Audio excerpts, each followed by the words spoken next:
हमें एक जगह दिखाई जाती है जहाँ पे कुछ कैंप्स लगे हुए थे। तो तभी कोई कहता है हमें वहां पर जाना है। तो दूसरा कहता है बस कर दो, एक मिनट यहीं पर तो रुको। लेकिन तब वहां पे कोई आदमी खड़ा था और वो कोई और नहीं, हमारा एम्पर यान फैजाई था, जिसके बालों में पत्ते अड़े हुए थे और उसने हमारी सिलीसिया को उठाया हुआ था, जो कि बड़ी खुश थी। वो कहती है मैं तो एक पिजन की तरह उड़ सकती हूँ। लेकिन तब वो जब वहां पर देखते ना तो वहां पे बहुत सारे कैंप थे। लेकिन वो सोचता है ये जगह कौन सी है। तो सिलीसिया उसके हाथ से नीचे उतरती है और तब वहां से भाग के आगे जा रही थी उस कैंप वाली साइड पर। लेकिन तब उस कैंप के पास पहुंच के कहती है ये है नाइट्स का हेडक्वार्टर, और डैड ने कहा था साशा यहाँ पे नजर रखे। और तब उसके कपड़े तो बड़े गंदे हो गए थे खेलने की वजह से। लेकिन तब हमारा एम्पर कहता है तो फिर आखिर तुम जंगल में क्यों घूम रही थी। वो कहती है क्योंकि मैं बोर हो गई थी ना, इसीलिए। तो एम्पर गहरी सांस लेता है। वो सोचता है अच्छा, मैंने सुना था कि रेड लाइन नाइट्स ने बहुत सारे इलाकों को कन्क्वेयर किया है, जिसकी वजह से सिलीसिया भी उनके साथ ही थी। लेकिन बैरक्स की ये हालत देखकर लगता है वो लोग ज्यादा दूर नहीं गए होंगे। मे भी वो करीब के एरिया को पेट्रोल करने के लिए गए हों। लेकिन तब वो हमारी सिलीसिया से कहता है ओए बच्ची तुम्हारी उम्र कितनी है। तो सिलीसिया कहती है 9 साल की। मैं 9 साल की हूँ। वो कहता है 9 साल की, फिर तुम इतनी छोटी क्यों लगती हो। तो सिलीसिया बेचारी वो तो बड़ी परेशान हो गई थी। वो सोचती है मैं छोटी लगती हूँ इसको। लेकिन तब हमारा हीरो सोचता है अच्छा, तो ईयर 638 में सिलीसिया मैजरिन 21 साल की थी। तो इसका मतलब है कि अभी वाला साल होगा 626 में भी अर्ली ऑटम होगा। तो इसका मतलब है कि वहां पर जब मैं उस लड़की से मिला था ना रेड विच से, तो टाइमलाइन तो बिल्कुल मैचअप हो रही है। तो फिर मुझे जल्दी जाकर उनको ज्वाइन करना चाहिए। तो वो जाते हुए कहता है अब मैं यहाँ से जा रहा हूँ, तुम यहीं पर रुको। तो सिलीसिया उसके पास आती है। वो कहती है प्लीज मत जाओ ना, अगर तुम्हें जाना है तो मैं भी तुम्हारे साथ चलती हूँ। तो हमारा हीरो कहता है नहीं, तुम यहीं पर रुको। वो कह दिया लेकिन क्यों, मुझे नहीं रुकना ना। तो हमारा एम्पर कहता है आखिर तुम जिसे नहीं जानती उसको फॉलो क्यों करोगी। तो सिलीसिया कहती है क्योंकि तुम बड़े हैंडसम हो। तो एम्पर बेचारा तो अपना सर पकड़ लेता है। वो सोचता है मुझे पता नहीं चल रहा आखिर इसके साथ डील कैसे करूं। लेकिन तब वो कहता है जब तक तुम 100 तक काउंटिंग करती हो ना, मैं वापस आ जाऊंगा, मेरा इंतजार करना। हमारी हीरोइन कहती है लेकिन मुझे 100 तक काउंटिंग नहीं आती। वो कहता है फिर 10 तक काउंटिंग कर लो। वो कहती है ठीक है ठीक है। और तब वो पेड़ के पास गई थी और उसको लग रहा था जैसे वो खेल खेल रहे हैं। वो कहती है 1 2 3, लेकिन हमारा हीरो तो वहां से भाग रहा था। वो सोचता है आखिर कौन सा बच्चा होगा जिसको ये नहीं पता कि किसी स्ट्रेंजर से बात नहीं करनी चाहिए। लेकिन तब वो भागता हुआ थोड़ा दूर आ रहा था, लेकिन पीछे से उसे किसी के आने की आवाज आ रही थी वहां पर। तो तभी वहां पर रुकता है, लेकिन पीछे वहां पर कुछ अजीब से लोग की आवाज आ रही थी। वो सोचता है क्या ये आवाज, ये तो वहीं पर है जहाँ पे साशा थी, लेकिन क्या ये रेड लाइन ऑर्डर के लोग हैं। लेकिन तभी वहां पर किसी और की आवाज आ रही थी और उसने हमारी सिलीसिया को पकड़ लिया था। तो सिलीसिया रो रही थी। वो कहती है 1 2 3। लेकिन तब वो आदमी कहता है आखिर नाइट के ऑर्डर कहाँ पर गए और ये बच्ची यहाँ पर अकेली क्या कर रही है। तो तब हमारा एम्पर वापस आ गया था। वो उसको छुप कर देखता है। वो सोचता है डैम इट, ऐसा लगता है ये लोग स्पेशल यूनिट से हैं, लेकिन ये लोग जरूर डिटैचमेंट से होंगे और ये लोग तो स्पेशल मिशन पे निकले होंगे ताकि मेन फोर्स से हटकर काम कर सके। लेकिन इनको सिलीसिया मिल चुकी है और इनको खत्म करना बिल्कुल भी मुश्किल नहीं होगा। पर मसला ये है मैं श्योर नहीं हूँ कि मुझे क्या करना चाहिए, क्योंकि ओरिजिनल टाइमलाइन में तो सिर्फ सिलीसिया मैजरिन वो वापस आई थी और मुझे बस उसी का याद है। लेकिन अगर मैंने इस टाइम में इंटरवियर कर दिया तो क्या पता कुछ बुरा हो जाए। वैसे भी यान फैजा की तरह दिखने वाला उसके बारे में सर्वन वार में कोई भी रिकॉर्ड्स नहीं थे, और अगर मैंने पास्ट को चेंज किया तो पता नहीं क्या हो जाएगा, क्या मैं जो करूंगा ठीक होगा भी या फिर नहीं। लेकिन मुझे अनएक्सपेक्टेड वेरिएबल्स को क्रिएट करने से अवॉइड करना चाहिए। तो तब वो मुड़ते हुए सोचता है वैसे भी ये लोग इसको कुछ नहीं करने वाले, ये छोटी बच्ची है। लेकिन तब वो सोचता है इससे पहले कि कुछ देर हो जाए मुझे कैरी ऑन प्लेन्स पे जाना होगा जहाँ पे मेरी पास सेल्फ है और सिलीसिया भी वहीं पर है। तो तब पीछे से एक आदमी कहता है अब हम इस बच्ची का क्या करें। तो दूसरा कहता है इसके साथ जो करना है करो। तो हमारा हीरो सोचता है क्या। तो वो कहता है इसको देखकर तो लग रहा है कि इसके लाल बाल है, मतलब ये कमांडर की बेटी है। और जब वो वापस आएगा ना और अपनी बेटी को मुर्दा हालत में देखेगा तो उसको बड़ा शौक लगेगा। इसी वजह से उस नाइट ऑर्डर को हमें धमकी देने के लिए ये काफी होगा, चाहे सर्वन जीते या हारे। लेकिन हमें ये बात कंफर्म करनी होगी कि हम उनकी हिम्मत तोड़ दे, और इस बच्ची की मौत के साथ ये तो बहुत ज्यादा अच्छा रहेगा। तो दूसरा आदमी जिसे सिलीसिया को पकड़ा हुआ था वो तलवार निकालता है। वो कहता है बच्ची इस जंग पे इल्जाम देना। लेकिन हमारी हीरोइन तो रोते हुए कहीं जा रही थी 1 2 3। तो तभी वो आदमी जिसे सिलीसिया को पकड़ा हुआ था था वहाँ सिलीसिया भी गायब थी और उसके हाथ से चाकू भी गायब था। लेकिन तभी जब अपने हाथ की तरफ देखते हैं ना तो अचानक से उसके गले पे वार हो चुका था और उसके मुंह से खून निकल रहा था, और वो वार किसी और ने नहीं, हमारे एम्परर ने किया था। तो वो लोग कहते हैं कि यार ये कौन है, क्या ये फैजा एम्पायर से है? तो उसने हमारे सिलीसिया को भी बचा लिया था। तो सिलीसिया कहती है हैंडसम यंग मैन तुम फिर से आ गए। तो हमारा एम्परर कहता है मुझे लगता है कि जिस वक्त मैं यहाँ पर आया उसी वक्त मैं सिचुएशन में इन्वॉल्व हो चुका था, है ना? तो तब वो कहता है साशा अपनी आंखें बंद कर लो। हमारन कहती है ठीक है, तो अपनी आंखें बंद कर लेती है। लेकिन तब वहां पे उसको सिर्फ लड़ने की आवाजें आ रही थी, उसे कुछ नजर नहीं आ रहा था। तो थोड़ी देर बाद वो अपनी आंखें खोलने लगती है, लेकिन तभी एम्पर कहता है नहीं तुम अपनी आंखें नहीं खोल सकती, और उसकी आंखें अपने हाथों से बंद कर देता है। वो कहता है बच्चों के देखने के लिए ये बिल्कुल भी ठीक नहीं है, और वहां पे उसने सब लोग को मार दिया था। लेकिन तब वो हमारे सिलीसिया को वहां से लेके जा रहा था। तो वो सोचता है अगर मैं रून ना यूज करूँ तो किसी को पता नहीं चलेगा कि मेरी आइडेंटिटी क्या है, और मेरी आइडेंटिटी रिवील नहीं होगी ना। तो सिलीसिया कहती है मुझे नजर नहीं आ रहा। लेकिन तभी वो उसको एक कैंप के अंदर ले गया था। तो वहां पे वो उसको एक टेबल पे बिठाते हुए कहता है ठीक है अब तुम यहीं पे बैठी रहो, साशा यहाँ से बाहर ना निकलना, और जब तुम्हारे फादर वापस आएंगे ना और तुमसे पूछेंगे बाहर क्या हुआ है तो उनको कुछ मत बताना, ठीक है? वो कहती है ठीक है, लेकिन अगर मैं बोर हो गई तो क्या मैं बाहर निकल के जा सकती हूँ? वो कहता है नहीं बिल्कुल भी नहीं, और मुझसे प्रॉमिस करो, मेरा प्रॉमिस तुम पूरा करोगी ना कि यहाँ से नहीं निकलोगी? वो कहती है प्रॉमिस, साशा को प्रॉमिस रखने आती है। तो वो कहता है बिल्कुल तुम अच्छी बच्ची हो। लेकिन तब हमारी साशा कहती है तो फिर तुम्हें भी मुझसे प्रॉमिस करना होगा। तो हमारा हीरो यान फैजा कहता है अच्छा लेकिन क्या प्रॉमिस? तो हमारे उन कहती है जब साशा बड़ी हो जाएगी ना तो तुम साशा से शादी करोगे, ठीक है? वो कहता है क्या? वो बेचारा तो हंसने लग गया था। वो कहता है सच में तुम्हें मुझसे शादी करनी है? वो कहती है हाँ हाँ बिल्कुल प्रॉमिस करो ना। तो एम्परर उसके साथ प्रॉमिस करते हुए कहता है ठीक है बाद में रोना मत और ये मत कहना कि मुझे डाइवोर्स चाहिए। वो कहती है मैं भी प्रॉमिस करती हूँ। लेकिन तभी वहाँ पर एक बुक पड़ी हुई थी जिसका नाम था history of the ice castle. वो सोचता है ये तो फेरी टेल बुक लग रही है। तो वो हमारी सिलीसिया को बुक देते हुए कहता है इसको पढ़ लो अगर तुम बोर हो रही हो, और इसके बाद अपने कपड़े बदल लेना, ठीक है? वो कहती है ठीक है। लेकिन तब हमारा एम्परर बाहर निकल आया था। तो तब वो गहरी सांस लेते हुए सोचता है ओहो अगर हमारे बच्चे अपनी माँ पे चले गए ना तो बड़ा मसला हो जाएगा। लेकिन तभी वो सोचता है क्या मैं आखिर सोच क्या रहा हूँ, आखिर मैं उसके बारे में ऐसा क्यों सोच रहा हूँ, मुझे कौन सा उसके साथ हमेशा रहना है? लेकिन तब वहां से बाहर निकल गया था, और तब हमें थोड़ी देर बाद का सीन दिखा रहता है जब वहां पे सिलीसिया का डैड और बाकी फौजी वापस आ गए थे।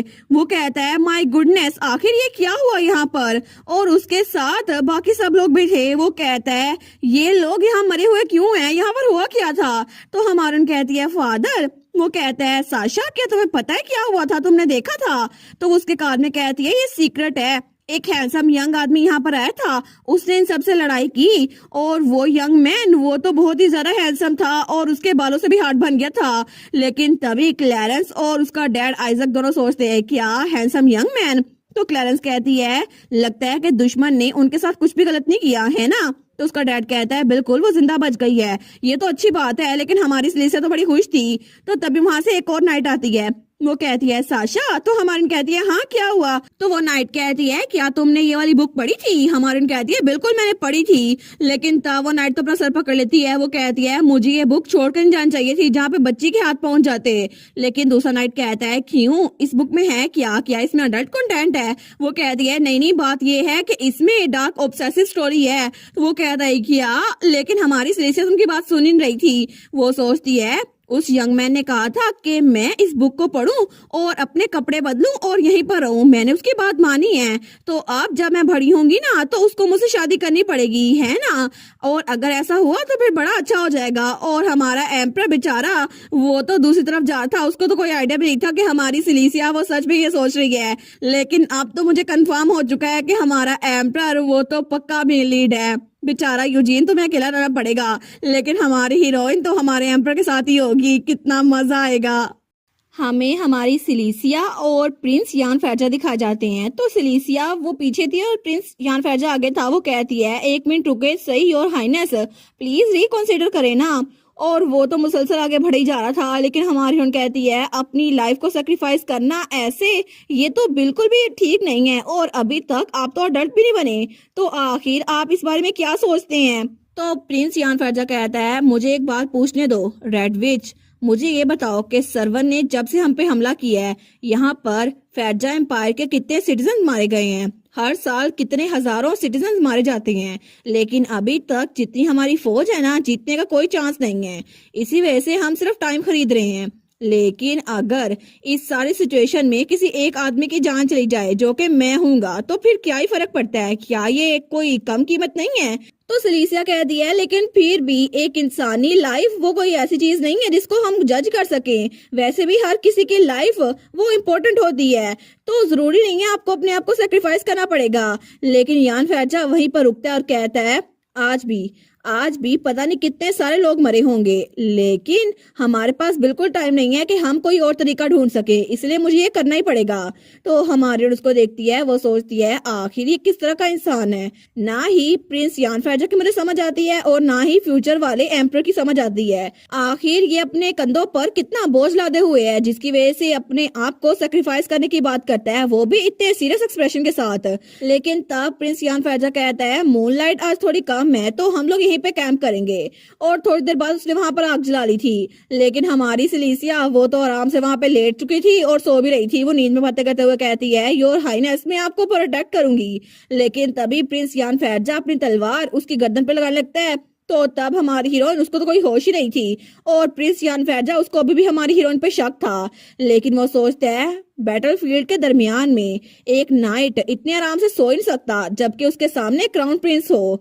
तो तब हमारी हीरोइन तो नींद में कहीं जा रही थी, रुके शादी मैं आपको बता रही हूँ, हमारी शादी होने वाली है फ्यूचर में। लेकिन वो सोचता है अगर सच में ये कोई जासूस होती तो ये इतनी नाइव ना होती। और तभी वो तलवार वापस रख के वहां आराम से बैठ जाता है। लेकिन हमारी हीरोइन तो कहीं जा रही थी और हाइनेस मुझे भूख लगी हुई है। तो तभी उसकी बातें सुनकर ही हमारे हीरो को हंसी आ रही थी। लेकिन तब वो फिर से सीरियस होते हुए सोचता है, नहीं मुझे ऐसा नहीं कुछ सोचना चाहिए। और तब वो अपनी शाल उसको उड़ाते हुए वहां से निकलने लगता है। वो कहता है, मैं तुम्हारा मकरूज हूँ रेड विच। और तब उसकी तरफ पलटते हुए कहता है, तुम्हें डिसअपॉइंट नहीं होना, ठीक है? क्योंकि जब भी मैं तुम्हारे साथ होता हूँ ना, तो आखिर में मुझे मजा ही आता है। हालांकि हम लोग आज ही मिले हैं, लेकिन फिर भी तुम्हारी वजह से मेरे दिमाग में ये बेवकूफाना सोच आई थी कि मुझे जीना चाहिए। लेकिन फिर भी वो हमारी सिलीसिया को वहां पर छोड़ के जा चुका था।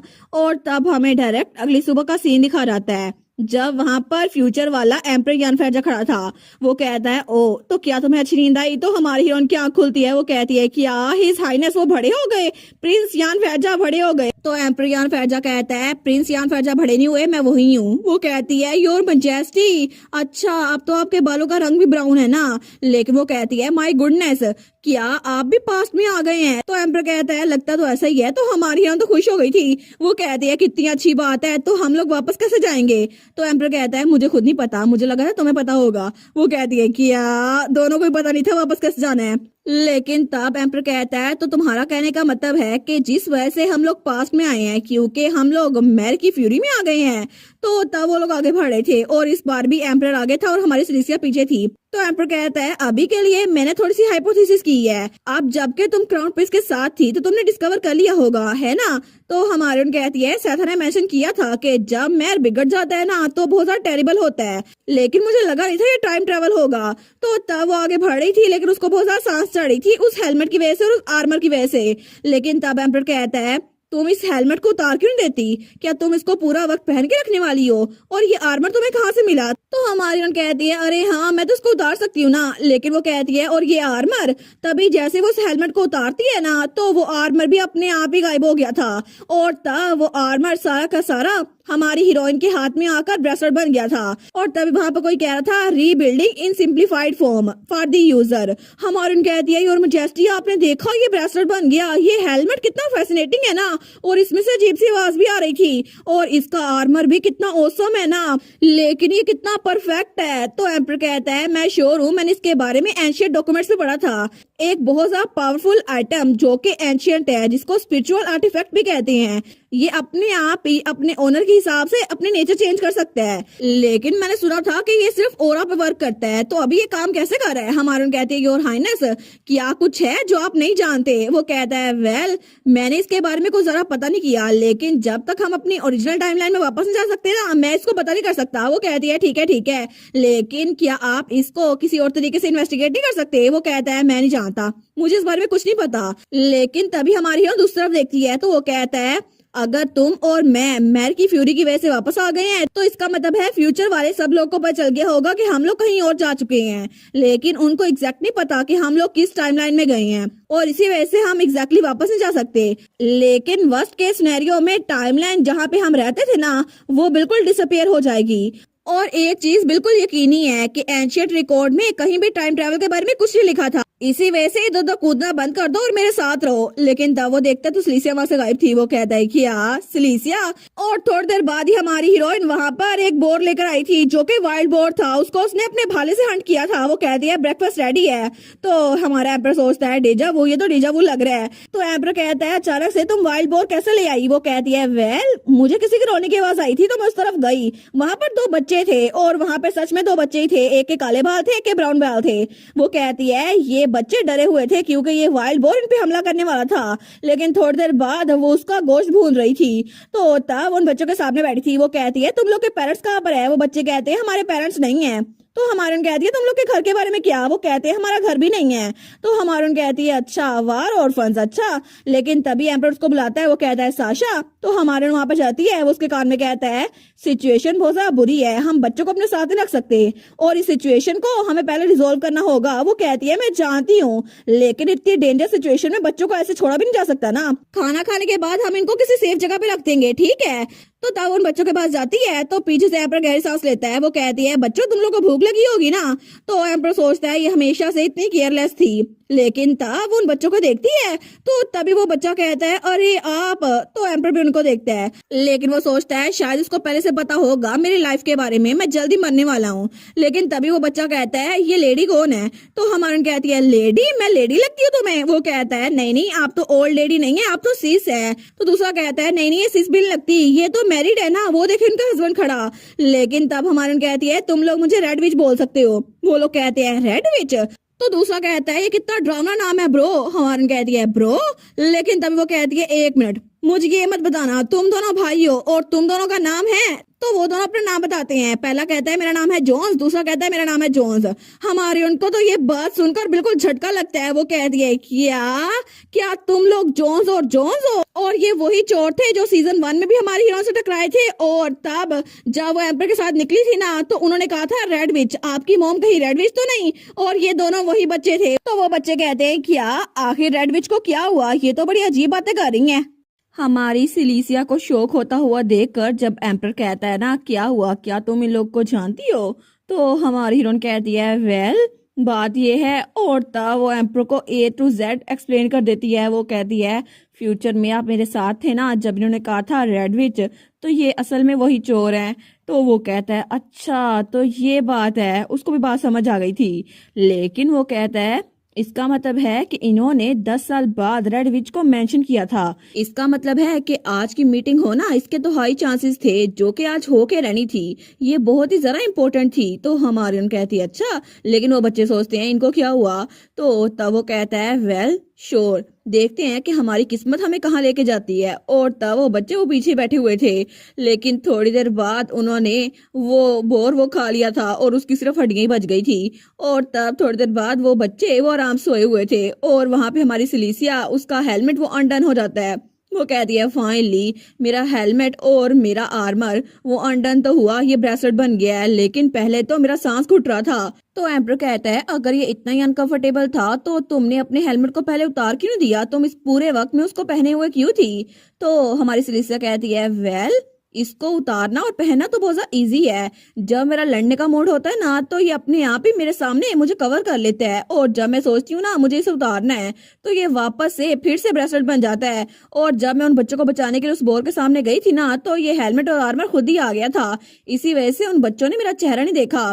लेकिन जब मैं आपके साथ कैपिटल में घूम रही थी तो ये लोग इन्होंने मुझे पहचाना नहीं था। इन्होंने कहा था रेड विच, लेकिन इन्होंने मेरा फेस नहीं पहचाना था। अगर इन्होंने मेरा फेस पहचाना होता तो ये मेरी मॉम के बारे में मत पूछते। लेकिन मुझे लगता है कि इन्होंने फ्यूचर में भी मेरा फेस नहीं देखा था, मतलब इनको ये नहीं पता रेड विच है कौन।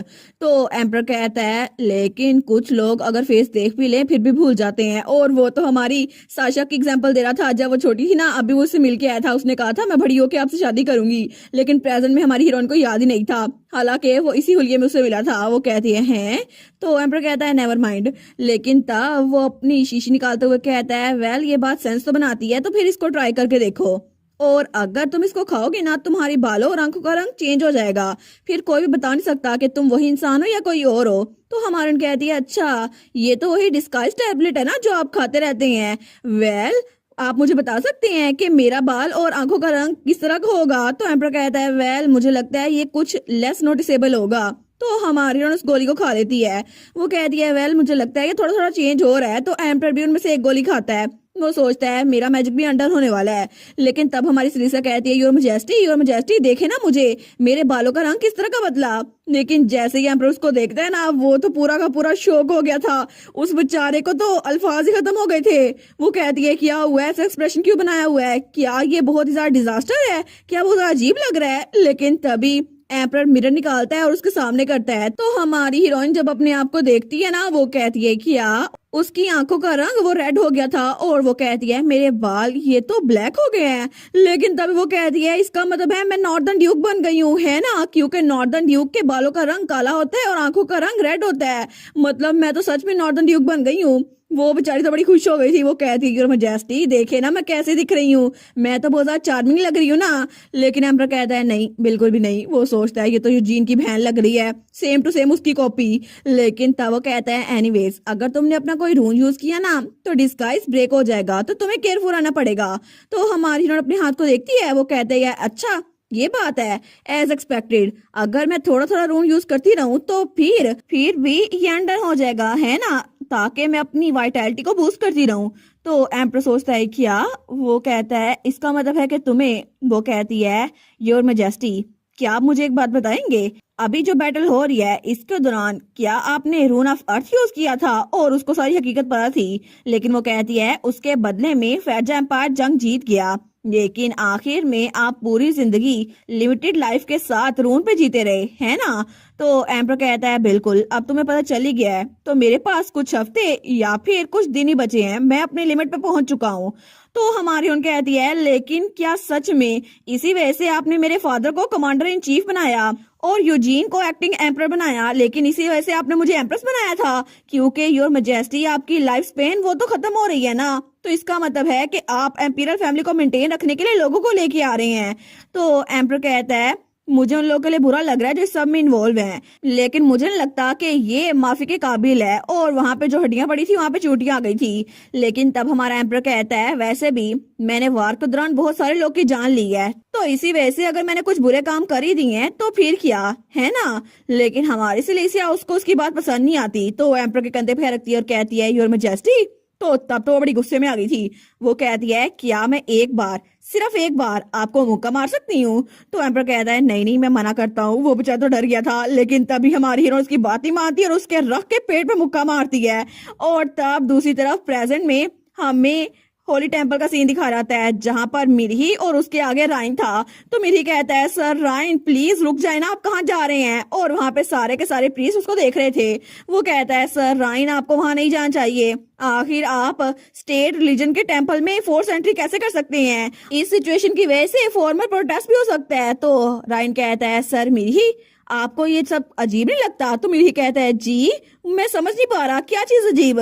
तो हमारा राइन कहता है तुम्हें लगता है कि ये सब कुछ इत्तेफाकिया हुआ था कि एम्परर और एम्प्रेस जो कि अपनी कंट्री को छोड़ के गए थे और रेकिनोइस में गए थे, वहां पे एनुअल स्पेयर टूर्नामेंट हो रहा था, लेकिन अचानक से इत्तेफाकिया तौर पर प्रिंस जो कि फिया से भाग कर गया था उसने भी उस टूर्नामेंट में पार्टिसिपेट किया और बाय चांस ही एम्प्रेस का अपोनेंट बना। लेकिन उसके बाद इत्तेफाकिया तौर पर ही वो प्रिंस वो पागल हो गया और उसके मर की वजह से मेरा भाई और मेरी सिस्टर इन लॉ वो दोनों यहाँ से टेलीपोर्ट हो गए। लेकिन तुम्हें लगता है ये सब कुछ इत्तेफाक है। तुम्हें नहीं लगता कि ये सब कुछ इत्तेफाक नहीं हो सकता, जैसे किसी एक इंसान ने ये सब कुछ बिल्कुल प्लान किया हो? तो मिरी कहता है, सर रायन मुझे समझ नहीं आ रहा आप क्या बात कर रहे हैं, आप सही तरह से बताए सही। लेकिन तभी रायन वो दरवाजे पे किक मारते हुए उसे खोलते हुए कहता है, इस सारे इत्तेफाक की शुरुआत हुई थी इस जगह से। तो मिरी कहता है क्या? तो वहां पे पोप बैठा हुआ था, हाई प्रीस्ट, जो कि वहां पे आराम से चाय पी रहा था। तो रायन कहता है, सबसे पहले यहाँ पर इत्तेफाकिया तौर पर एक शादी हुई थी, मैरिज सर्टिफिकेट जो कि मिस फाइल किया गया था। तो आप इस बारे में क्या बोलेंगे? हाई प्रीस्ट, और हाई प्रीस्ट उसको आराम से देखता है, लेकिन रायन को तो गुस्सा आ रहा था। तो रायन कहता है, आपको अभी के अभी वो कर्स्ड मैरिज सर्टिफिकेट मुझे देना होगा, अभी के अभी। तो मेरी बेचारा वो सोचता है, ये क्या कर दिया इन्होंने, मैं तो नहीं बचता अब। लेकिन तब हाई प्रीस्ट को तो कोई फर्क ही नहीं पड़ा था। वो आराम से चाय का कप रखते हुए कहता है, मेरा आंसर अभी भी बिल्कुल पहले की तरह है। सारे के सारे मैरिज सर्टिफिकेट वो तो ब्लेसिंग के साथ सील हो गए हैं, और अगर सील को जानबूझ के तोड़ा गया ना तो आप पे बहुत बड़ा खतरा आ जाएगा। लेकिन अगर आपने फॉर्मल डाइवोर्स के प्रोसीजर को फॉलो किया ना तो मैरिज सर्टिफिकेट उसको ओपन नहीं किया जा सकता। लेकिन तभी रायन की तो बस हो गई थी। वो अपनी तलवार निकालते हुए कहता है, बस बहुत हो गया, मैं जो पूछ रहा हूँ ना मुझे उसका जवाब चाहिए। और उसने वो तलवार हाई प्रीस्ट पे तान दी थी। तो मेरी कहता है, सर रायन बस कर देना। और तभी वो दोनों के दरमियान आ गया था। वो कहता है, सर रायन बस बहुत हो गया, आपका दिमाग खराब हो गया, आखिर आप हाई प्रीस्ट पे तलवार कैसे तान सकते हैं? तो तब रायन कहता है, मुझे ये बताओ कि तुम्हारा जो भी रिलीजन है उसकी वजह से मेरी फैमिली वो खराब क्यों हो रही है? और इससे पहले कि मेरा दिमाग खराब हो जाए और मैं इस पूरी जगह को निस्तो नाबूद कर दूं ना, तो मुझे वो मैरिज सर्टिफिकेट दिखाओ। लेकिन मिरी सोचता है, क्या इनकी पावर, इनका रून, ये तो आपे से बाहर हो रहा है। इसका मतलब है कि एम्परर ने सही बोला था। और तभी मेरे को याद आता है जब पिछली बार उसकी अपने सुपीरियर के साथ आखिरी बात हुई थी, तो तब एम्परर वो इंस्पेक्शन में जाने से पहले डॉक्यूमेंट्स को हैंडल कर रहा था। तो मेरी कहता है, योर मैजेस्टी एक चीज मुझे बड़ी परेशान कर रही है। तो एम्परर कहता है, क्या बात है? तो मेरी कहता है, आपने अपने फादर इन लॉ को एक्टिंग एम्परर बनाया और इसके बाद ग्रैंड ड्यूक यूजीन विनर को, जो कि आपके कजन है। लेकिन क्या सर रायन आपके छोटे भाई वो इसके काबिल नहीं है? क्योंकि वैसे भी ये कस्टम के खिलाफ है कि आपका छोटा भाई अभी जिंदा है लेकिन आप अथॉरिटी अपने रिलेटिव्स को दे रहे हैं। तो एम्परर कहता है, अच्छा वो ये कभी नहीं करेगा, वो ये कर ही नहीं सकता। तो मेरी कहता है, क्या? लेकिन किस रीजन की वजह से? एम्परर कहता है, अगर मैंने नहीं कहा ना तो इसका मतलब नहीं है। वो कहता है, जी जी सर। लेकिन वो सोचता है, योर मैजेस्टी आपकी दूर की नजर तो बहुत ही ज्यादा तेज है। आपने बिल्कुल ठीक सोचा था, क्योंकि ये कभी भी अपने गुस्से पे काबू नहीं पा सकते। और मैंने जिंदगी में पहली बार इनको गुस्से में देखा है, लेकिन ये तो हिज मैजेस्टी से भी ज्यादा खतरनाक लग रहे हैं। और अगर सर रायन का गुस्सा कम ना हुआ ना तो फिर यहाँ पे कोई भी चीज नहीं बचती, और मैं तो सबसे पहले जाऊंगा। हमें हमारी सिलीसिया दिखाई जाती है जिसने उस वक्त हमारे एम्पर को मुक्का मारा था। तो वो कहती है, आखिर आप इतने इरेस्पॉन्सिबल कैसे हो सकते हैं योर मैजेस्टी? आपको पता भी है कि जो लोग आप पीछे छोड़ के जाएंगे उनके साथ क्या होगा, उनकी क्या हालत होगी? लेकिन एम्पर कुछ बोल नहीं रहा था। वो कहती है, क्या ये काफी है कि आप इतने लंबे अरसे से अपने मरने की तैयारी कर रहे थे? क्या आप सच में सुकून के साथ मर सकते हैं? आखिर जो लोग आपको सर्व करते हैं उनके बारे में आपकी क्या फीलिंग्स हैं? और आपके अपने भाई के बारे में क्या सर रायन? वो तो आपके इकलौते भाई है ना। लेकिन तभी एम्पर वो तो नीचे गिर गया था। तो सिलीसिया कहती है, योर मैजेस्टी आप ठीक तो है ना? लेकिन वो तो नीचे गिर चुका था। वो कहती है, ओ नो योर मैजेस्टी, जितना मैंने सोचा था ना आप तो उससे भी ज्यादा डेलिकेट हैं। लेकिन तब उसने एम्पर को वहां पर बिठा दिया था। तो हमारी सिलीसिया भी उसी पेट के साथ बैठ गई थी। तो वो कहता है, मैंने बहुत ज्यादा लंबी जिंदगी जी है, लेकिन मैंने अपनी जिंदगी में पहली बार किसी लड़की से मुक्का खाया है, और तब मैं बेहोश भी हो गया, ये भी पहली बार ही हुआ है। तो हमारी उन कहती है, फिर कभी किसी ने आपको तलवार के जरिए हिट किया है? तो एम्पर कहता है, शायद ही मेरी जिंदगी में कोई ऐसा वाकया हो जिसमें तलवार शामिल ना हो, क्योंकि मुझे बहुत बार पॉइजन देने की भी कोशिश की गई है और मैजिक के जरिए भी मारने की कोशिश की गई है, लेकिन मुक्का मैंने पहली बार खाया है। तो हमारी हीरोइन वो कहती है, लेकिन आखिर आपको इतना सब कुछ करने की जरूरत क्या थी? आखिर आपने अपनी लाइफ को सेक्रीफाइस क्यों ही करना था? और इसके अलावा आप अपनी लाइफ स्पैन को ऐसे ही फेंक रहे हैं। मुझे पता है कि ये सब कुछ लाजमी था, लेकिन आप एम्परर होते हुए भी सब लोगों से ये बात कैसे छुपा सकते हैं? और आपको लगता है कि एम्पीरियल फैमिली वो इतनी इंपॉर्टेंट है कि उसके लिए अपनी जान ही दे दी जाए? तो एम्परर कहता है, बिल्कुल, क्योंकि मेरी मॉम मरने से पहले मेरी मॉम ने मुझसे कहा था कि मुझे एम्पिरियल फैमिली को प्रोटेक्ट करना होगा। और तब हमें वो सीन दिखा जाता है जब उसकी मॉम वो मरने वाली थी, तो तब उसके कंधे पे रखते हुए कहती है तुम्हें एम्पिरियल फैमिली को प्रोटेक्ट करना ही पड़ेगा। वो कहता है उन्होंने उस वक्त कहा था ये मेरी ड्यूटी है और एम्पिरियल फैमिली की फेट वो मेरे हाथों में है। इसी वजह से मैंने तब अपनी मॉम से प्रॉमिस किया था कि जी मदर मैं आपकी बात मानूंगा, चाहे कुछ भी हो जाए मैं एम्पिरियल फैमिली को प्रोटेक्ट करके रहूंगा। और तब से लेकर अब तक मैंने अपनी लाइफ में सिर्फ एक ही गोल अचीव करना था और मैंने अपनी एम्पिरियल फैमिली को बचाने के लिए बहुत कुछ किया। एनिमीज को एक एक करके मार गिराया, सब लोगों को एम्पिरियल फैमिली से निकाल दिया जो कि ड्यूक और बाकी के लोग थे। इसी वजह से कोई रॉयल टाइटल नहीं बचा था जो सारे के सारे एम्पिरियल फैमिली के खिलाफ थे। और आखिर में मैंने बिल्कुल परफेक्ट स्टेट में एम्पायर को खड़ा किया। इसके अलावा ये कुछ खास नहीं था, फिर भी मैंने सिंपली अपनी बात पूरी की, अपनी मॉम के साथ अपना प्रॉमिस पूरा किया, बस यही बात है। तो हमारी सिलीसिया उसकी तरफ देखती है, लेकिन तब वो सर झुकाते हुए कहती है आप कितनी बेवकूफाना बातें करते हैं ना, लेकिन क्या आपको एम्परर बनने पे कभी भी पछतावा नहीं हुआ? तो वो कहता है बिल्कुल भी नहीं। तो हमारी हीरोइन कहती है क्या आपको मौत से डर लगता है? वो कहता है नहीं। तो हमारी हीरोइन कहती है तो फिर क्या कभी आपने दोबारा से जिंदा रहने की कोशिश की है? आपको लगता है कि आप जीना चाहते हैं? तो एम्परर कहता है वेल मुझे लगता है कि इतना इतना तो मैं चाहता हूँ, क्योंकि तुम्हारे साथ जो भी वक्त मैंने गुजारा था ना वो सारा का सारा बहुत ज्यादा इंजॉयबल था और मुझे लगता है कि मैं खुश हूँ कि अभी तक मैं जिंदा था। तो हमारी सिलीसिया कहती है क्या? वो तो ब्लश करी थी। वो कहती है सच में आपको मेरे साथ वक्त गुजार के मजा आया था, लेकिन आप मजाक तो नहीं कर रहे हैं ना? तो एम्परर हंसते हुए कहता है नहीं नहीं, आखिर मैं इस मौके पर मजाक कैसे कर सकता हूँ। ये सब कुछ स्टार्ट ऐसे हुआ था कि हमें सीक्रेट में पूरी एम्पायर की इंस्पेक्शन करनी थी और तुम्हारे साथ मैं पूरे एम्पायर को अपने मरने से पहले एक बार देख पाया और इसी वजह से मैंने अपनी लाइफ में ये टाइम बहुत ज्यादा एंजॉय किया और मेरी लाइफ के सबसे एंजॉयबल मोमेंट्स यही थे जो मैंने तुम्हारे साथ गुजारे थे। तो हमारी हीरोइन उसको देखती है, वो तो ब्लश कर रही थी। वो कहती है योर मैजेस्टी, लेकिन अगर मैं आपके साथ हमेशा रहूं तो क्या फिर आप जिंदा रहेंगे? प्लीज मुझसे प्रॉमिस करें ना, अगर ऐसा ही है तो मैं हमेशा के लिए आपके साथ रहने के लिए तैयार हूँ। तो एम्परर उसकी तरफ हैरान होकर देखता है। वो कहता है क्या? लेकिन तब उसे कहता है ये प्रपोजल की तरह साउंड कर रहा है। तो हमारी हीरोइन कहती है प्रपोजल? वो कहती है नहीं नहीं मैं प्रपोज नहीं कर रही आपको, मैं तो बस ये कह रही हूँ कि हमारी तो पहले शादी हो चुकी है ना, मैं तो बस वो। तो हमारा हीरो कहता है बिल्कुल मुझे पता है हम दोनों पहले ही शादीशुदा हैं, लेकिन वो मैरिज रजिस्ट्रेशन पता नहीं कहाँ से आ गई, पता नहीं किसने फाइल की थी। लेकिन तभी उसे कुछ एहसास होता है। वो कहता है एक मिनट। वो कहता है किसी को नहीं पता ना कि वो मैरिज किसने रजिस्टर की थी, है ना? लेकिन तभी उसको एक आइडिया आता है और तब थोड़ी देर बाद शाम के वक्त उन दोनों बच्चों की आंख खुलती है। तो सिलीसिया उन बच्चों के पास आती है। वो कहती है बच्चों क्या तुम लोग उठ गए? तो वो लोग कहते हैं कि यार तुम कौन हो? रेड विच कहाँ पर गई? क्योंकि सिलीसिया का हेयर और आंखों का कलर चेंज हो गया था। तो हमारी हीरोइन कहती है रेड विच बाकी बच्चों को बचाने के लिए गई है, जैसे उन्होंने तुम्हें बचाया था ना, बिल्कुल वैसे ही। और सिस्टर ने जाने से पहले मुझे कहा था कि मैं तुम लोग को प्रोटेक्ट करूं, ठीक है? इसी वजह से मैं तुम लोग के पास आई हूँ। लेकिन वो इंसान जो वहां पर है ना उसे तुम लोगों से कुछ काम है, तो क्या तुम उसका काम करोगे? तो वो दोनों बच्चे उस तरफ देखते हैं तो वहां एम्परर खड़ा था और उसके हाथ में एक डॉक्यूमेंट था।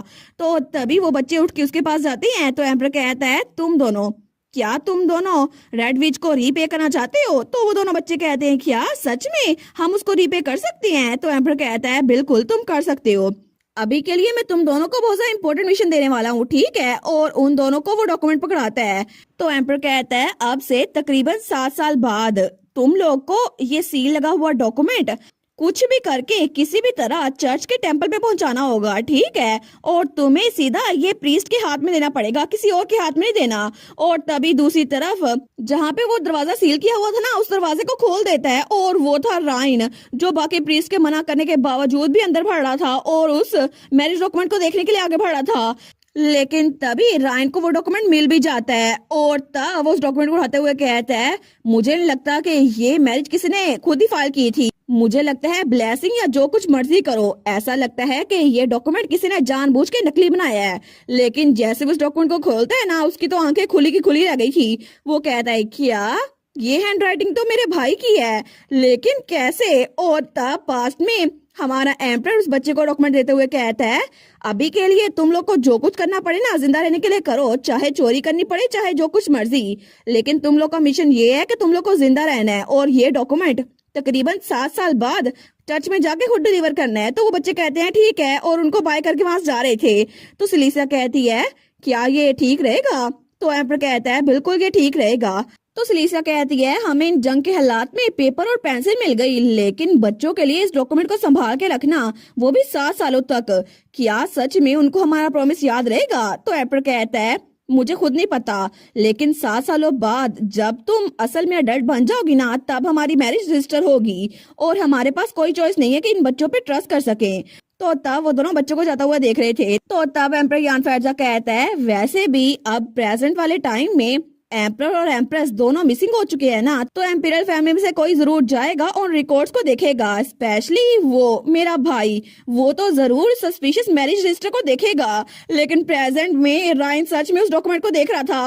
वो कहता है आखिर मेरे भाई की हैंडराइटिंग इस मैरिज सर्टिफिकेट पे क्या कर रही है, क्योंकि असल में हुआ ये था कि हमारे एम्पर ने खुद वो मैरिज सर्टिफिकेट बनाया था और उसमें हमारी सिलीसिया ने खुद साइन किया था, और एक तरह से उनके प्रेजेंट सेल्फ ने पास्ट में जाके अपनी मैरिज रजिस्टर की थी। लेकिन तब रायन तो बिल्कुल कंफ्यूज हो गया था।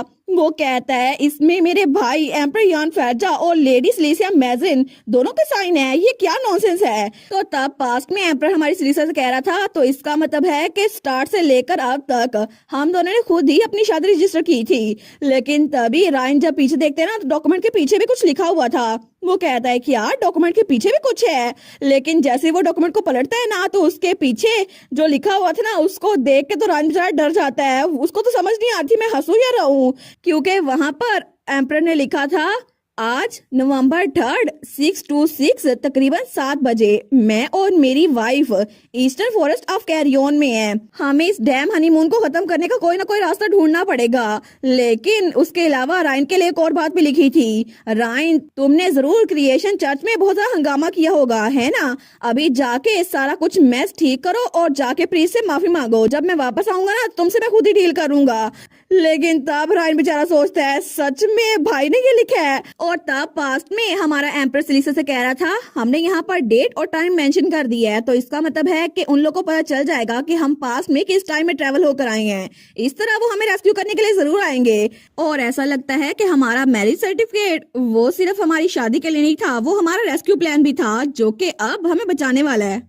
हमें एम्पीरियल पैलेस की लाइब्रेरी का सीन दिखा जाता है, जहां पर ब्यूरो ऑफ रिकॉर्ड्स थे और वहां पे वही मैरिज सर्टिफिकेट की पिछली साइड रखी हुई थी, जहां पर वो डेट लिखी हुई थी और ये लिखा था कि हम लोग कैरियन प्लेन्स में फंसे हुए हैं।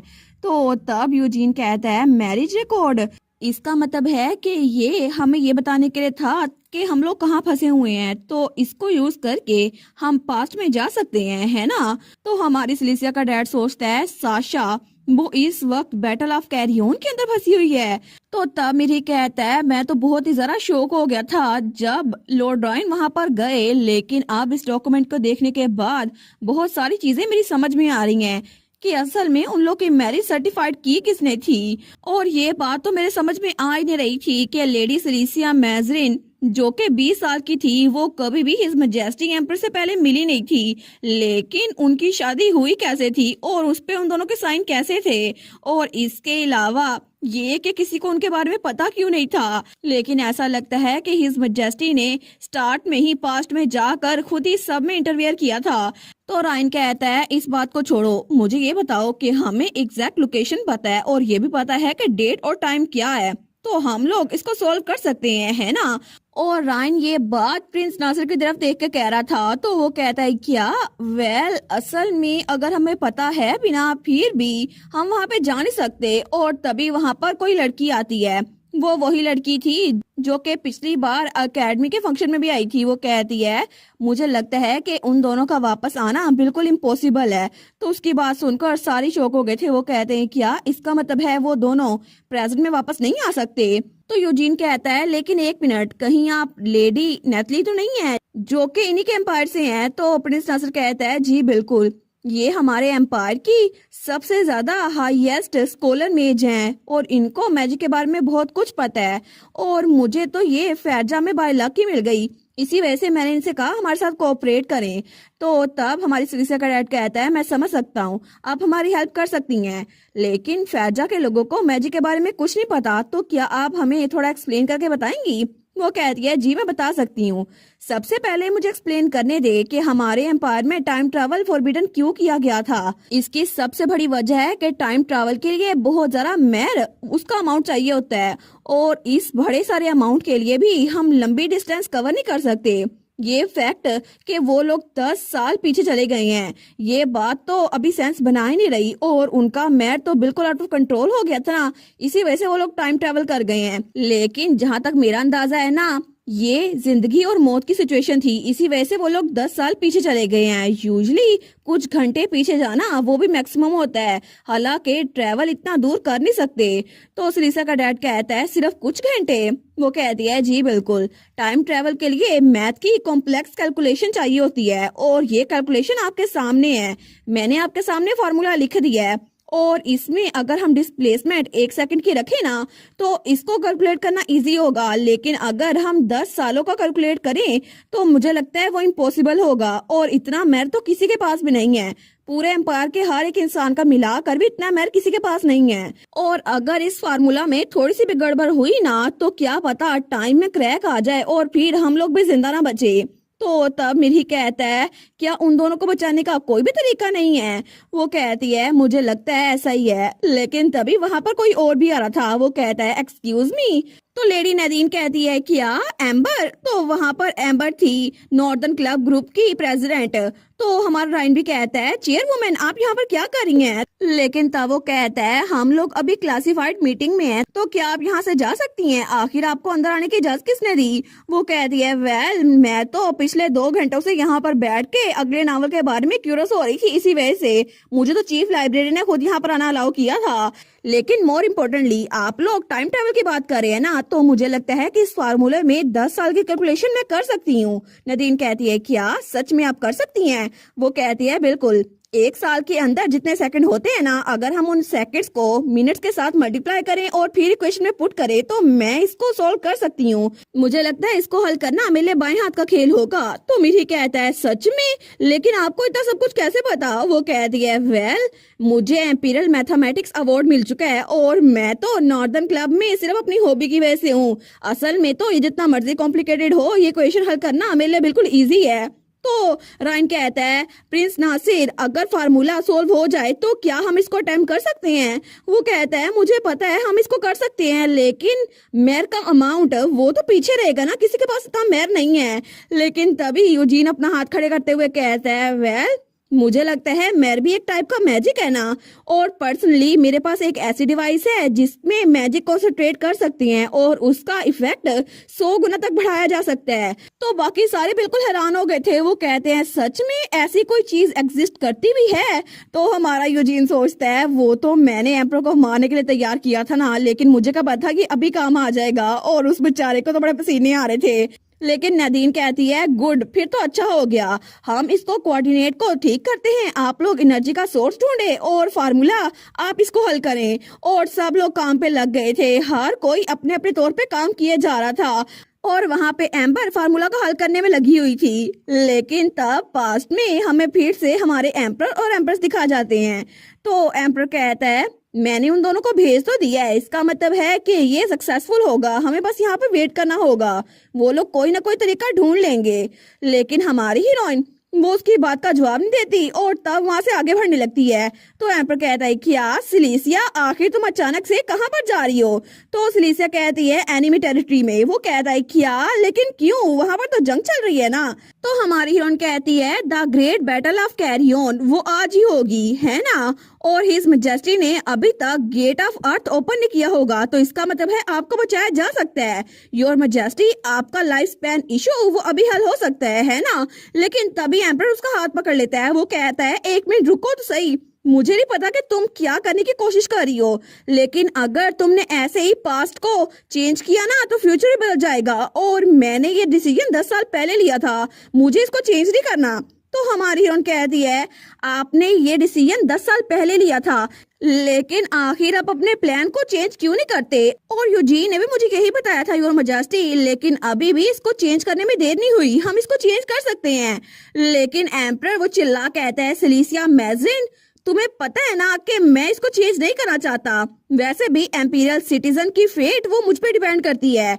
अगर अगर अभी मैंने ये ना यूज किया तो फिर फ्यूचर में कोई एम्पायर नहीं बचेगा। तुम चाहती हो कि सब लोग मर जाएं, मैं इसको अलाउ नहीं करूंगा। तो हमारी हीरोइन कहती है योर मजेस्टी, आपने कहा था ना कि जो टाइम भी आप मेरे साथ गुजारते हैं आपको बहुत ज्यादा अच्छा लगता है ना? तो एम्पर कहता है क्या?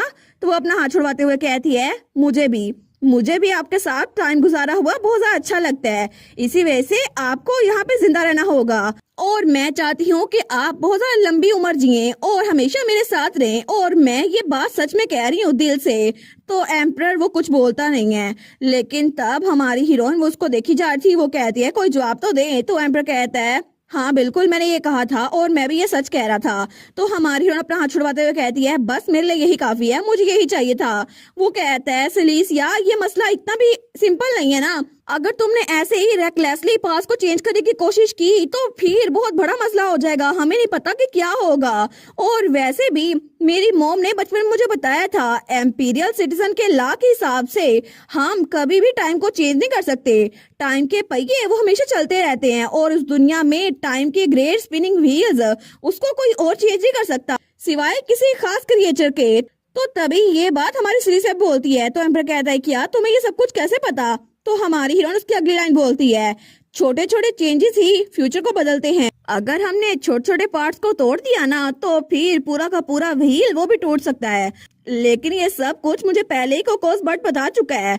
तो एम्पर कहता है क्या? लेकिन दूसरी तरफ वहाँ पर सब लोग जंग में जाने के लिए तैयार थे। तो सिलिसिया कहती है मैंने यही कहा जो मुझे कहना था योर मजेस्टी। वेल आपको पता है ना, क्या पता कि फ्यूचर चेंज हो जाए। और तब वो साइड की तरफ बढ़ रही थी जहाँ पे जंग शुरू होने वाली थी, लेकिन तभी पीछे सब लोग देखते हैं, वो कहते हैं क्या ये कौन है? लेकिन तब हमारी हीरोइन वो दोबारा से अपना आर्मर पहन रही थी। वो कहती है योर मजेस्टी क्या आपको किस्मत पे यकीन है? क्योंकि मुझे लगता है कि हम लोग अपनी किस्मत खुद बदल सकते हैं। हमें फिर से वही सीन दिखा जाता है जब एम्पर कहता है तुम आखिर बोल क्या रही हो, लेकिन हमारी सिलिसिया वो तो अपना आर्मर पहन के आगे बढ़ रही थी। तो तभी वहां पर जो सारे सिपाही थे वो कहते हैं ये क्या, ये औरत इसने अभी एक आर्मर पहन लिया, डैम इट ये तो मैजिक है, कुछ तो गलत लग रहा है। लेकिन सब लोग कहते हैं पहले हमें इसे हराना होगा। लेकिन तभी उन सब के सामने से होता हुआ प्रिंस यान फैरजा पास्ट वाला वो उसके सामने आता है। वो कहता है रेड विच, और जैसे वो अपना क्लोक उतारता है ना तो सब लोग कहते हैं ये बच्चा ये तो क्राउन प्रिंस है ना यान फैरजा। तो यान फैरजा कहता है तुम आखिर यहाँ पर क्या कर रही हो? मैं इनको हराने वाला था, तुम यहाँ से चली जाओ। लेकिन हमारी हीरोइन वो कहती है वेल मैं यहाँ पर तुम्हें रोकने के लिए आई हूँ, और तभी वो अपनी तलवार निकालने लगती है। लेकिन तब हमें बताती है जिस वक्त मैर्की रैंप पर छुई और मैं पास्ट में आ गई, उस वक्त मैं हिज मजेस्टी को परसुए नहीं कर पाई, जिन्होंने इस बात पे बहुत ज्यादा इंसिस्ट किया था कि हमें पास्ट को बिल्कुल भी चेंज नहीं करना, और मैं हिज मजेस्टी का इरादा बिल्कुल नहीं बदल पाई। और इसके अलावा क्राउन प्रिंस हिज मजेस्टी उस टाइम के अपनी लाइफ स्पैन की कुर्बानी देकर दुश्मनों को हराने वाले हैं ताकि रून ऑफ अर्थ उसको एक्टिवेट कर सकें। यही था प्री डिटरमाइंड साइकिल, एक ऐसी फेट जिसको चेंज नहीं किया जा सकता।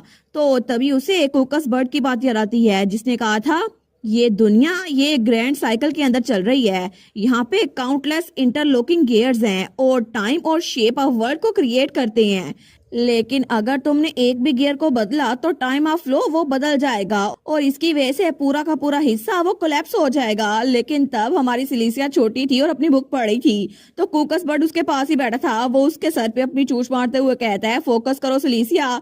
तो सिलिसिया कहती है ओ नो। तो वो कहती है लेकिन कुकस तुम जो कह रहे हो मुझे बिल्कुल भी समझ नहीं आ रहा, ये तो बहुत ज्यादा डिफिकल्ट है।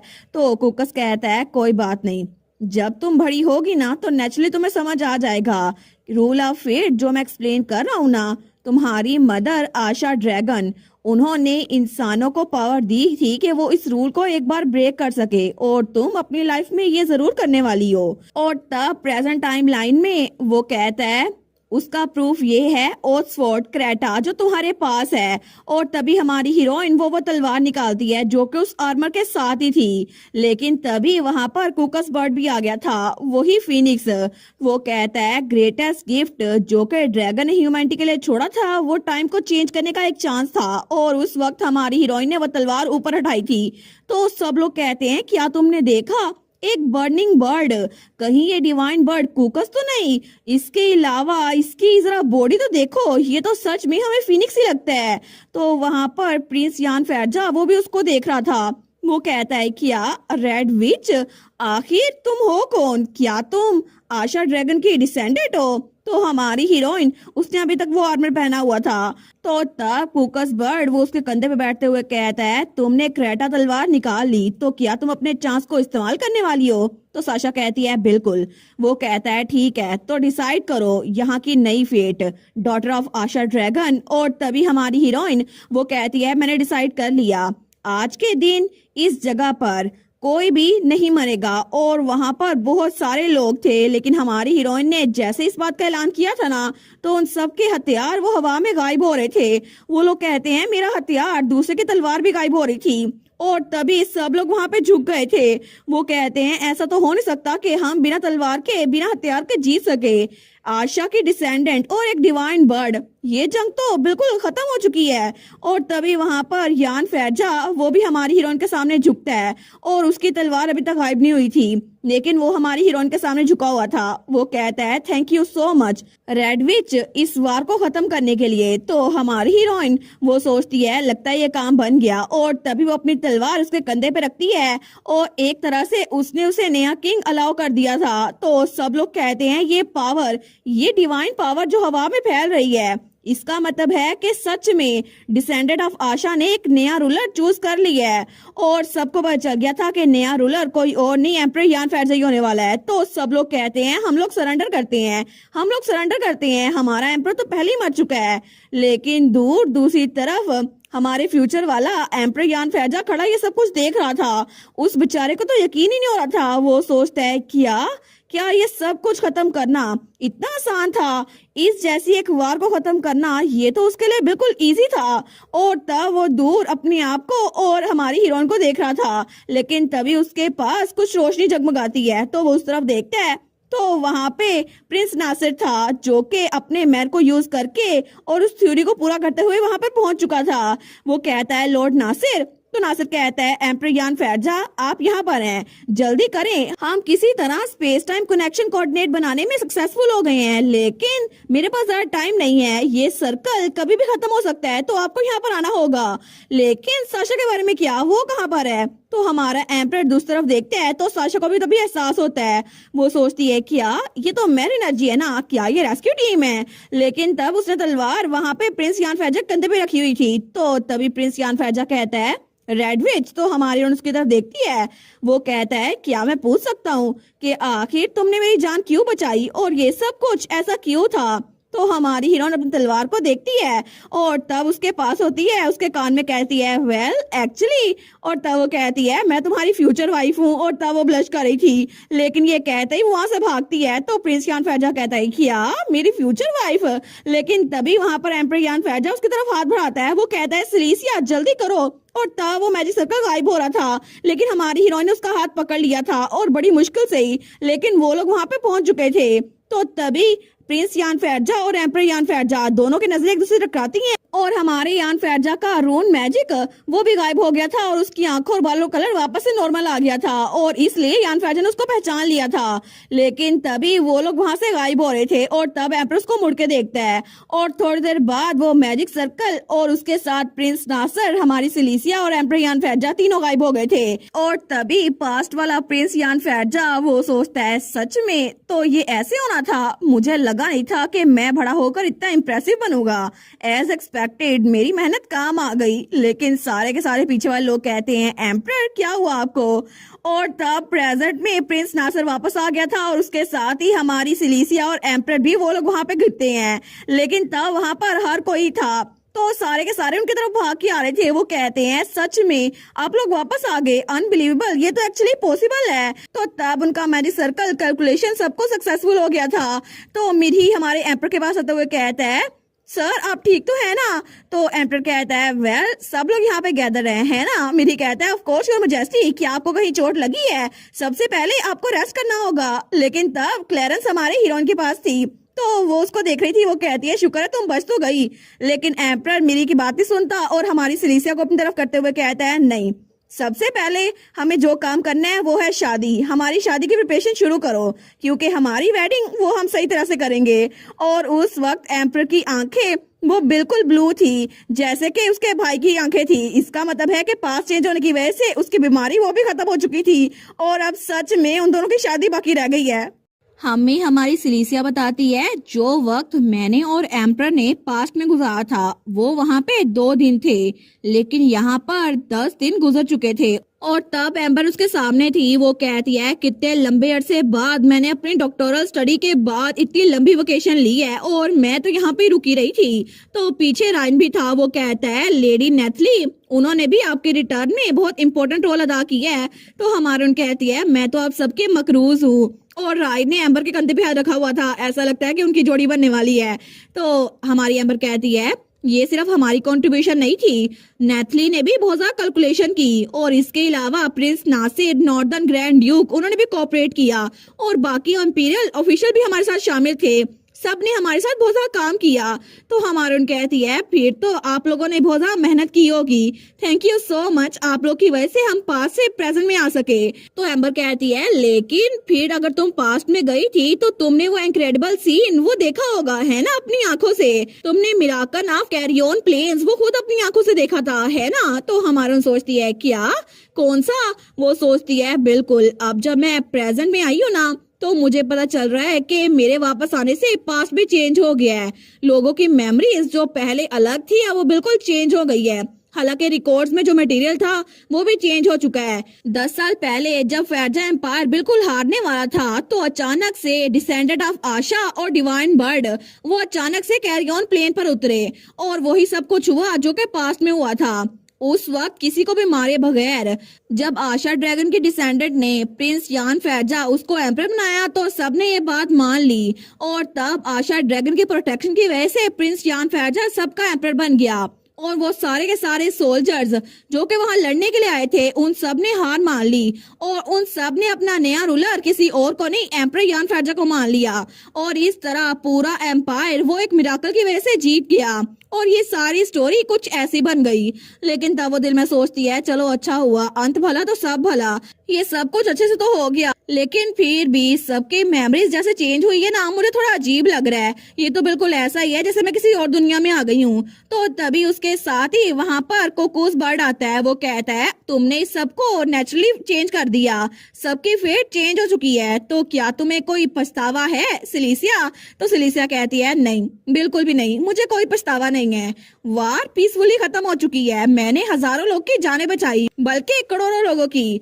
तो एम्बर उसको देखती है। वो कहती है तुम किससे बात कर रही हो? लेकिन कुकुस बर्ड उनको नजर नहीं आ रहा था। वो कहता है अच्छा अगर ये बात है तो फिर क्या तुम्हें अच्छा लग रहा है? वो कहती है बिल्कुल। लेकिन तभी वहां से आवाज आती है योर मैजेस्टी तैयारियां मुकम्मल हो गई हैं, आपको हमारे साथ चलना होगा। वो कहती है ठीक है मैं चलती हूँ। तो वो आगे बढ़ते हुए कहती है एनीवेज मेरे पास कोई पछतावा नहीं है क्योंकि आफ्टर ऑल मुझे सबसे ज्यादा हैंडसम लड़का जो मिल गया है पूरे एम्पायर का। और तब वो तो बड़ी खुश थी, वो विक्ट्री का साइन दिखाते हुए जाती है। तो पीछे कुकुस बर्ड वो वहीं पे बैठा था। तो हमारी सिलीसिया मेड के पास थी। वो कहती है सारे प्रोसीजर हमें फॉलो करने पड़ेंगे, आप इस तरफ आए। हमारी कहती है ठीक है। लेकिन तब वो कुकुस बर्ड वहां से गायब होते हुए कहता है अब जबकि आशा ड्रैगन के लास्ट डिसेंडेंट ने अपना काम कर दिखाया है तो अब मैं स्पिरिट रैलम में जाकर आराम कर सकता हूँ। और वो भी वहां से गायब हो गया था। लेकिन थोड़ी देर बाद हमें एम्पीरियल पैलेस दिखा जाता है और वहां का वेडिंग हॉल जो कि बहुत ज्यादा चमक रहा था।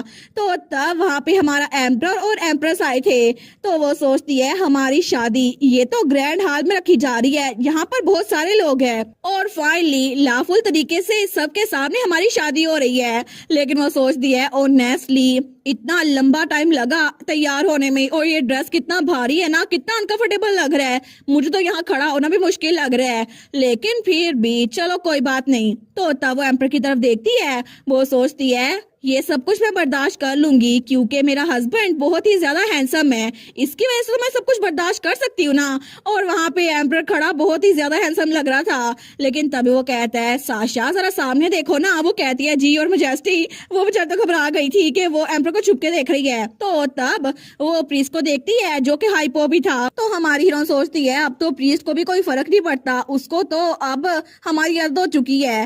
तो तभी एम्पर कहता है बाय द वे साशा, हमारी कहती है क्या हुआ। वो कहता है आखिर तुम कब तक अपने हस्बैंड को योर मेजेस्टी कह के बुलाने वाली हो, क्या तुम मेरा नाम नहीं लोगी। तो हमारी हीरोइन उसकी तरफ देखती है, वो तो ब्लश करी थी। वो कहती है ठीक है यान बैठ जा। तो उसके सामने जो प्रीस्ट खड़ा था वो सोचता है क्या ये सबके सामने चिल्ला के अपने हस्बैंड को अपने नाम से बुला रही हैं, लेकिन ये तो हिज मेजेस्टी है ना। तो हमारी कहती है क्या मैंने कुछ गलत कह दिया। वो कहता है नहीं नहीं कोई भी बात गलत नहीं कही। और तब थोड़ी देर बाद उनकी शादी मुकम्मल हो चुकी थी, और तभी हमारी हीरोइन अपने फूलों का बुके वो वहां हवा में फेंकती है, लेकिन वो सोचती है इतनी लंबी सेरेमनी आखिर में खत्म हो ही गई। और तब उसके फूलों का बुके कैच करने के लिए वहां पे नॉर्दर्न ड्यूक क्लब की बहुत सारी मेंबर्स थी, और एम्बर उसको चूज करती है। लेकिन उसके बाद वो सोचती है अब बस एक ही काम रह गया है, मुझे सब लोगों से मिलना होगा जिन्होंने हमारी हेल्प की है। और उसके पीछे क्लैरेंस थी, वो भी रो रही थी क्योंकि उसने भी उसको बड़ा होता हुआ देखा था। तो हमारी हीरोइन सबसे पहले सेथा के पास जाती है। वो कहती है प्रिंस नासिर आप यहाँ पर है। तो प्रिंस नासिर भी उसको देखता है, और उसके साथ उसका सर्वेंट भी खड़ा था। तो प्रिंस नासिर कहता है कांग्रेचुलेशन आपकी शादी के लिए, आप तो बहुत ही ज्यादा प्यारी लग रही हैं। हमारी हीरोइन कहती है मैंने तुम्हें कितनी बार कहा है मेरे सामने झुका मत करो, और मैं एम्प्रेस हूँ भी फिर भी। तो हमारी उन कहती है थैंक यू सो मच, तुम लोगों ने हमारे पास से प्रेजेंट में वापस आने में बहुत ज्यादा हेल्प की, लेकिन तुम्हारे भाई की वजह से हम लोग पास में गए थे, मगर तुम्हारी हेल्प भी तो ठीक नहीं थी। क्या अब तुम ठीक रहोगे? ये मेयर का इशू क्या ये ठीक हो चुका है? वो कहता है वेल इस बारे में तो आप बिल्कुल भी फिक्र ना करें, अब मेरे पास जो मेयर है ना वो बिल्कुल स्टेबलाइज है, क्योंकि अगर वेसल वो अनस्टेबल रहे ना तो उसकी वजह से ये सारा मसला होता है। लेकिन अब तो मेरे पास हजारों सालों का मेयर आ चुका है, क्योंकि मुझे आपको पास से प्रेजेंट में लाना था, इसी वजह से कोई मसला ही नहीं है। हमारुन कहती है हजारों सालों का मेयर, लेकिन कोई बड़ा मसला नहीं होगा, मुझे लगता है कि तुम्हारे लिए ये बहुत ज्यादा इम्पोर्टेंट है। तो वो कहता है नहीं नहीं, असल में मैंने ये मेयर सिर्फ इसलिए कलेक्ट किया था क्योंकि आपको पास से प्रेजेंट में लाना था, लेकिन उसी वजह से ये सारा मेयर मेरे पास आ गया यूजीन विनर की वजह से। और तब वो सोचता है क्या मैं इनको बताऊं कि हमने ये सब कुछ कैसे कलेक्ट किया था, लेकिन आखिर में उसको बताता ही नहीं है कि ये सब कुछ यूजीन विनर ने एम्पर को मारने के लिए सिलेक्ट किया था, फिर भी उनकी हेल्प के लिए काम आ गया। और थोड़ी देर बाद हमारी हीरोइन वहां से पलटते हुए कहती है कोई रह गया जिसको ग्रीट करना है, लेकिन पीछे उसका फादर वो तो रोई जा रहा था कि मेरी बेटी की शादी हो गई है, और उसको क्लेरेंस ने पकड़ा हुआ था। तो तभी हमारी हीरोइन सामने देखती है, वो कहती है एक इंसान तो रह गया, और वो था यूजीन हमारा नॉर्दर्न ड्यूक। तो वो वहां पर खड़ा था, बेचारा अकेला रह गया। तो तब उसको ग्रीट करते हुए कहता है साशा। तो हमारी कहती है तुम भी एम्पायर छोड़ के जा रहे हो? वो कहता है बिल्कुल, मेरे यहाँ पर क्या काम? तो हमारी कहती है तुम यहाँ पे रुक नहीं सकते, अगर तुम एम्पर के प्रॉक्सी नहीं हो फिर भी मिनिस्टर ऑफ फाइनेंस की जगह तो खाली पड़ी है ना, तुम यहाँ पे रुक जाओ। तो वो गहरी सांस लेते हुए कहता है मे भी मुझे जाके डार्कनेस के गेट को हैंडल करना चाहिए, और इसके अलावा मुझे वो सब कुछ याद है जो टाइमलाइन चेंज होने से पहले हुआ था। तो हमारी कहती है क्या सब लोगों में से सिर्फ तुम्हें याद है? वो कहता है बिल्कुल, क्योंकि जो रीजन मुझे यहाँ पर लेके आई थी वो सिर्फ रीजन ये थी कि एम्परर जल्दी मरने वाला है और मैं उसका सक्सेसर बनने के लिए यहाँ पर आया था, लेकिन अब एम्परर उसका लाइफ स्पैन वो बढ़ चुका है और उसने पास में वो अर्थ ऑफ रोन यूज ही नहीं किया था, तो अब वो मरेगा नहीं, लेकिन इसी वजह से मेरा रोल वो खत्म हो चुका है, तो मेरे यहाँ पे रुकने की कोई वजह रही नहीं है। लेकिन तब वो हमारी हीरोइन को देखते हुए सैड होते हुए सोचता है और इसके अलावा एक और वजह भी है, क्योंकि मैं अभी भी तुम्हें बहुत ज्यादा पसंद करता हूँ। ओ बेचारा। तो हमारी कहती है अच्छा अगर ऐसा ही है तो फिर तुम जा सकते हो, मैं तुम्हें रोकूंगी नहीं।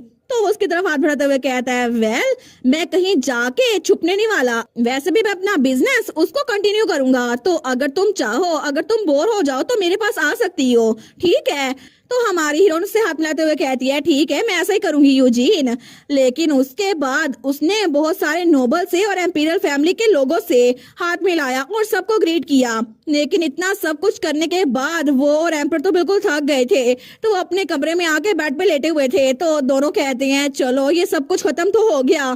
तो हमारी हीरोइन कहती है मैं तो अपनी पूरी जिंदगी में शादी जैसा कोई काम नहीं करूंगी, कितना थका देने वाला है ना। तो एम्पर कहता है बिल्कुल अब दोबारा ऐसा कुछ हो भी नहीं सकता क्योंकि हम दोनों इकट्ठे आ चुके हैं।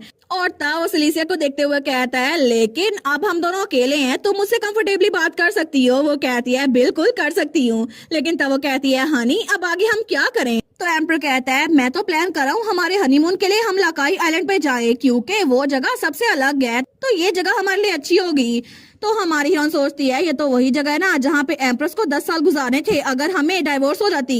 लेकिन मुझे तो सही भी याद आ गया है और अब हम न्यूली वेड कपल है तो हमारे लिए लाकाई आइलैंड ही बचा है। तो वो कहती है अच्छा उसके बाद हम कहाँ जाएंगे। तो एम्पर कहता है वेल उस बारे में तो मुझे कुछ भी नहीं पता, मैंने इस बारे में कभी सोचा ही नहीं कि इसके बाद मेरी लाइफ में क्या होगा और मुझे कहाँ जाना होगा। हमारी कहती है क्या इस बारे में क्या। वो कहता है मुझे लगा था कि मैं जल्द ही मरने वाला हूँ, इसी वजह से मैंने अपनी लाइफ में जो कुछ करना था ना वो सब कुछ किया और उन लोगों को यहाँ लेकर आया जो मेरे मरने के बाद सारा काम संभाल सके।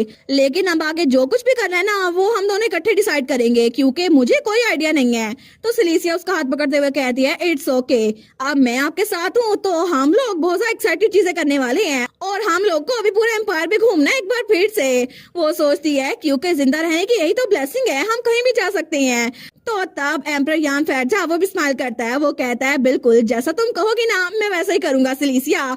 और उसके बाद वो दोनों अपनी हनीमून के लिए निकल चुके थे और बाकी सब मेहमानों के जाने के बाद भी पीछे सिर्फ 2 लोग रह गए थे एम्पीरियल पैलेस में। वो था हमारी हीरोइन का डैड और मिर्ही जो काम कर रहे थे। तो मिर्ही कहता है क्या सर गिलियन और फ्लोरेंस वो दोनों भी उनके हनीमून के साथ इकट्ठे चले गए हैं।